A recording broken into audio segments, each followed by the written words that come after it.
Good morning students, it's Akash sir. Class 9th के जितने भी स्टूडेंट हैं उनका मैं स्वागत करता हूं। आज हम करने वाले हैं सोशल साइंस में हिस्ट्री का चैप्टर नंबर 3 और ये सिर्फ इम्पॉर्टेंट टॉपिक्स हैं, Nazism and the rise of the Hitler. तो चलिए स्टार्ट करते हैं माय डियर स्टूडेंट्स। तो सबसे पहले स्टार्ट करते हैं। मैं बता दूं आपको मैं इसमें पढ़ाऊँगा क्या, केवल जो 3 साल से जो एग्ज़ाम में आ रहे हैं वही टॉपिक पढ़ाऊँगा मैं। 3 years from the examinations, the following topics from this chapter are being highlighted the most in the previous 3 years examination and they hold the significant important। और कुछ ही इम्पोर्टेंट्स रखते हैं कौन कौन सी जो 3 साल से एग्ज़ाम में आ रहे हैं 9th में। Formation of the Weimar Republic, the rise of Hitler's power, the flow of Nazi around the world, the racial ideology of Hitler and how it affected the country and how the years of depressions affected. ये है, यानी पहला है formation of Weimar Republic. तो इसे पढ़ते हैं पहले। Worth of Weimar Republic. तो वर्थ ऑफ वीमर रिपब्लिक में देखते हैं, Germany fought the first world war 1914 to 1918। Germany ने जो है प्रथम विश्व युद्ध 1914 से 1918 तक लड़ा था। इसमें इम्पॉर्टेंट ये है कि फर्स्ट वर्ल्ड वॉर कब से कब तक चला, 1914 to 1918। Okay, and along with the Austria Empire and the against the Allies। तो दिस इज इम्पॉर्टेंट। जर्मनी जो है ऑस्ट्रिया के साथ थी, ऑस्ट्रियन एम्पायर, ऑस्ट्रेलिया नहीं ऑस्ट्रियन है ये, Austrian. Okay, this is Austrian empire against the Allies. Allied country कौन कौन सी थी देखते हैं। अलाइड कंट्री कौन सी थी जो संयुक्त सेना थी, इंग्लैंड, फ्रांस एंड रसिया, ये अलाइड ग्रुप में थी। ठीक है, आगे चलते हैं स्टूडेंट। जर्मनी में उस समय हिटलर था। Germany initially made gains by occupying France and Belgium.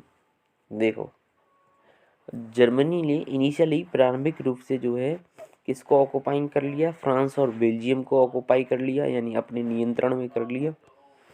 However the allies won defeating Germany and the central power in 1918। However जो अलाइज ग्रुप थे वो जीत गए जर्मनी को हराकर, and the central power in 1918। 1918 में युद्ध का जो है अंत हो गया।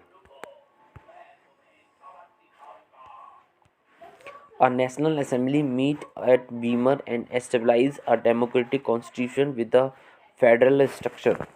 एक नेशनल असेंबली होती है, एक राष्ट्रीय सभा थी, वो बीमर से मिली। And established a democratic met at Beamer,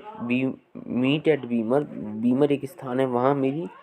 and established a democratic constitution, और जो एक डेमोक्रेटिक कॉन्स्टिट्यूशन होता है, एक लोकतांत्रिक संविधान का निर्माण किया।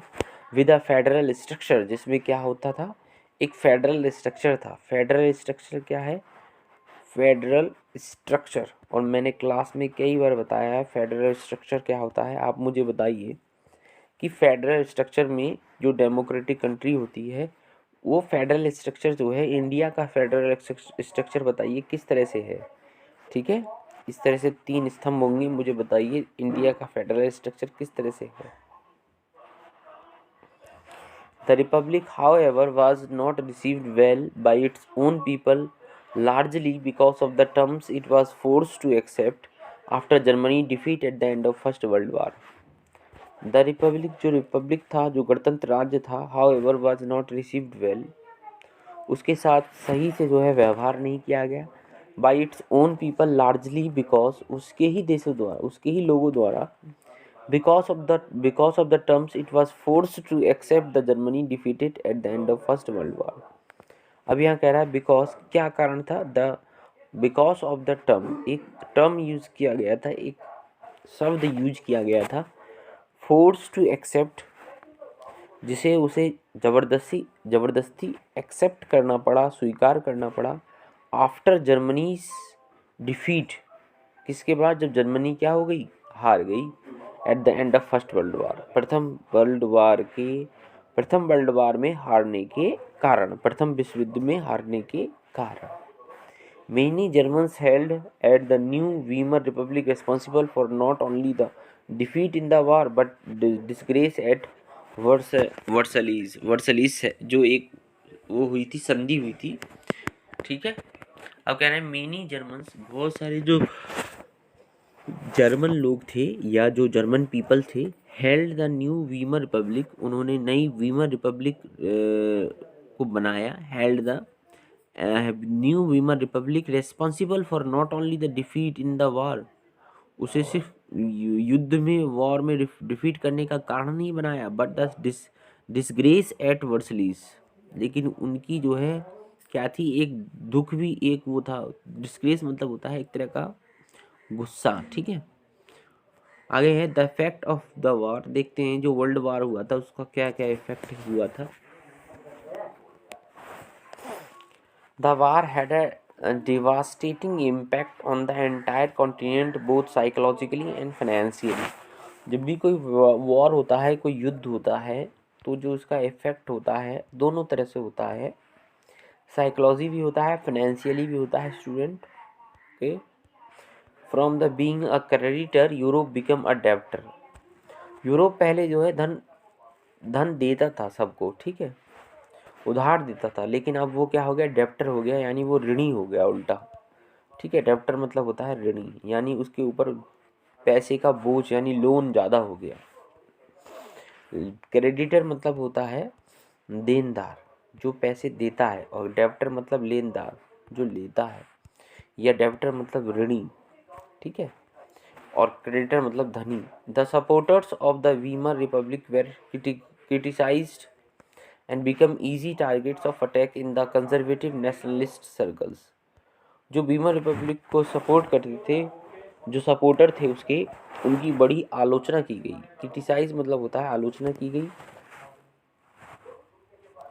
And become easy targets of attack in the conservative nationalist circles, और उन्हें बड़े आसानी से टारगेट बनाया गया। किसमें? कंजर्वेटिव मतलब होता है संरक्षणवादी, राष्ट्रवादी नीति के कारण। Soldiers came to be placed above civilians, soldiers जो है क्या है, came to be placed above civilian, soldiers को जो है सिविलियन से ऊंचा स्थान दिया गया। नेक्स्ट है aggressive war propaganda and national honour became important. Aggressive war, ठीक है, जो एग्रेसिव युद्ध लड़ा गया था, जो हिंसा के साथ युद्ध लड़ाया गया था। प्रोपागेंडा मतलब होता है एक तरह का हम वो नहीं बनाते, प्रोपागेंडा बनाते हैं एक तरह का, बिना बात के जो बात बनाते हैं, ठीक है, उसको कहते हैं propaganda. And national honour became important, और राष्ट्रीय जो आदर भाव था वो इम्पोर्टेंट बन गया। आगे political radicalism and economics crisis. Political radicalism and economic crisis कैसे हुए? आर्थिक क्राइसिस यानी आर्थिक तंगी कैसे आ गई?